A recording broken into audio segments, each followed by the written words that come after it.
The average person burns between 1.5 and 3,000 calories a day, but without food, the body begins to break down. Dying from hunger is terrible, and it can take as many as 70 days. However, without liquids, dehydration will lead to death in just 3 or 4. Be sure to stockpile a couple of months of canned and dehydrated food per person.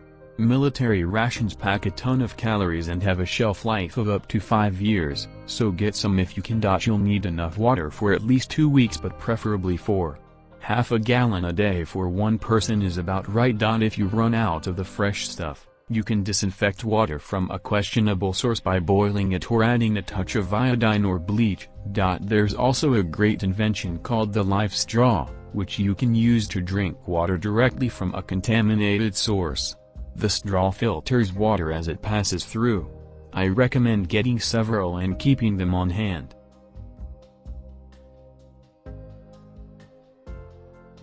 If the plague you're attempting to survive is worse than the Black Death, there's a good chance society will take a little while to get back on track after everything dies down.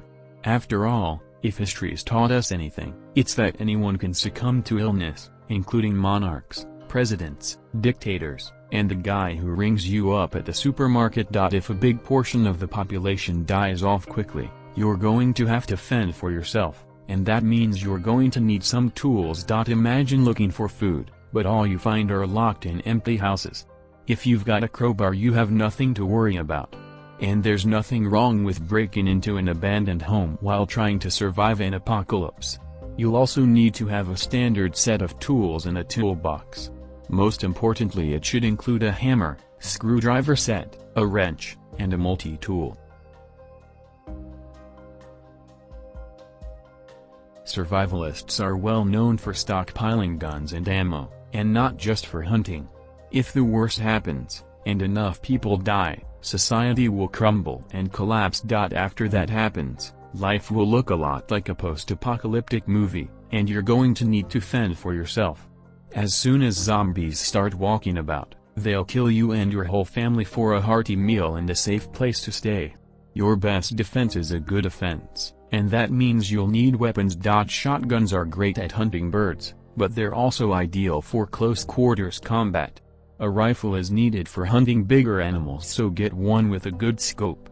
And finally, pistols. They're small, easy to use, and have great stopping power. I'd also suggest you get a book on hunting and cleaning animals. If you don't have access to weapons due to local laws, a machete or crossbow is also great at hunting and defending yourself. At the very least, get a good hunting knife and hope for the best. Plague doctors wore strange masks with beaks filled with herbs meant to purify the air as they breathed. This was because they thought disease was spread through bad smells. That idea has been disproven, but it does give us a good example of how to prepare yourself when an infection is airborne or spread through touch. Standard consumer products that kill most deadly pathogens are cheap and easily found. Stock up on bleach, which can disinfect anything, and as I mentioned earlier, it can make water safe to drink. Hand soap is good in a pinch, but not when there's a nasty bug in the air. Get some hand sanitizer, and use it whenever you touch common objects, or come in contact with other people. If you don't have any of that, alcohol will kill most germs, but it should be used as a last resort. If you decide to buy a modern mask, surgical ones won't help against the coronavirus. You'll be wanting a CBRN-grade full face mask. These are chemical, biological, radiological, and nuclear defense rated. You're going to need to keep your house safe, and that means you'll have to turn to that trusty item that's helped keep the US military running smoothly for decades: duct tape. It's easy to tear, sticks to everything, and will help you secure your home and keep the virus out. And while you're buying the tape, grab a bunch of plastic drop cloths. If you think closing the front door and shutting all the windows will keep the virus at bay, ask yourself, when was the last time an insect got in? If spiders and ants can find their way into your house, so can an airborne disease. Use the drop cloths to cover every window and door, sealing them with duct tape as you go. If you have a fireplace, close the flue and seal that up too. The last thing you need to do is establish a quarantine room somewhere in your home. This is where you would put someone who is showing signs of infection to isolate them from the rest of the group. The only defense our bodies have against a potentially deadly infection is its immune system. The best way to keep yourself in fighting shape is to take everything from lysine and vitamin C to exercising regularly. You're going to want to stockpile some medicine, so gather up as much as you can. Score some antibiotics, and ensure that anyone who needs insulin or an EpiPen has a ready supply. If you have a prescription, don't wait until the last minute to fill it. Have at least a month's supply on hand, or you could experience dangerous withdrawal symptoms, especially where antidepressants are concerned. Going cold turkey on prescription medicines can mess you up faster than the plague, so always make sure you have ample. Additionally, you should have cold medicine, multivitamins, antibiotic ointments, and a well-stocked first aid kit. After all, you don't want to survive the plague of the century and end up dying from an infection after you get a cut on your hand.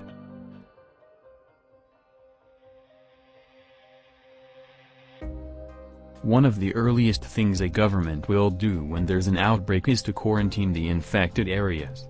This has happened in Wuhan, and within a relatively short period of time, more than 10 million people have been forced to stay put. But while this was happening, foreigners who weren't infected were evacuated. If the same thing happens where you are, you may find yourself forced to flee with little or no notice. In these situations, it's always good to have a bug-out bag ready. A well-stocked bag needs all the items I've talked about on this list, but just enough for a 72-hour period. You should also add an emergency radio, flashlight, spare batteries, waterproof matches, and a flint and steel. Don't forget clothes and feminine hygiene products as well. While you can buy bug-out bags from various places online, most survivalists would agree, you should stock your own based on your personal needs and health requirements.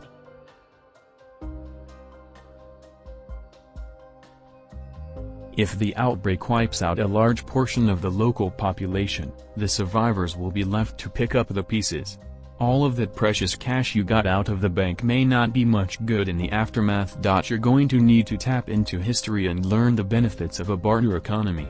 Everything in a post-pandemic situation will rely on trade. Nobody is going to give up their penicillin for a bar of gold or a wad of cash. Before Hitler and his National Socialist Party came to power in Germany, the nation was ruled by the Weimar Republic. The economy was a shambles, and the currency at the time was basically worthless. People turned to an underground bartering system and it worked well enough to keep things going.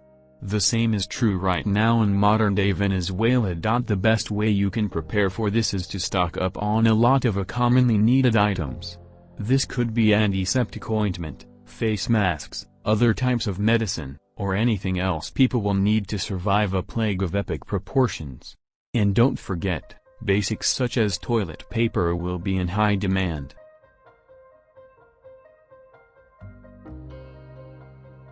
Once an outbreak occurs and spreads to your area, you may find yourself quarantined for a long time.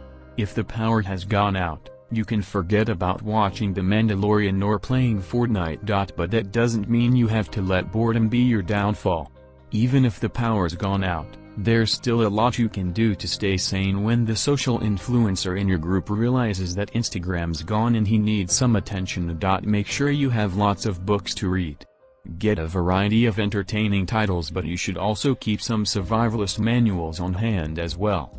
You never know when they might save your life. Puzzle books and old-school board games are also an excellent way to pass the time. Boredom may not kill you directly, but it can make your life miserable, so plan ahead. It's possible that someone in your group will die. When that happens, their body will begin to decompose almost immediately. It will release stored gases and excrement, and it can still spread disease. Ebola is especially nasty where infection from corpses is concerned, thanks to the massive amount of blood involved. But a corpse can be dangerous even if death was caused naturally. It is essential that you don't touch the body without gloves and a mask. Disposing of a corpse is no easy task, And if you've watched our video on incredible smells, you'll know that the smell of burning humans is not something you want to experience. Instead of cremation, make like a Mexican drug cartel and dissolve their remains. I'd like to point out that while this list is partly for entertainment, it does highlight a very real danger today. Please look up your city's disaster plan and make sure you are as prepared as you can be. Pandemics and plagues don't usually give advanced warning. Things are escalating and this may be your only chance to act. Good luck. We may all need it.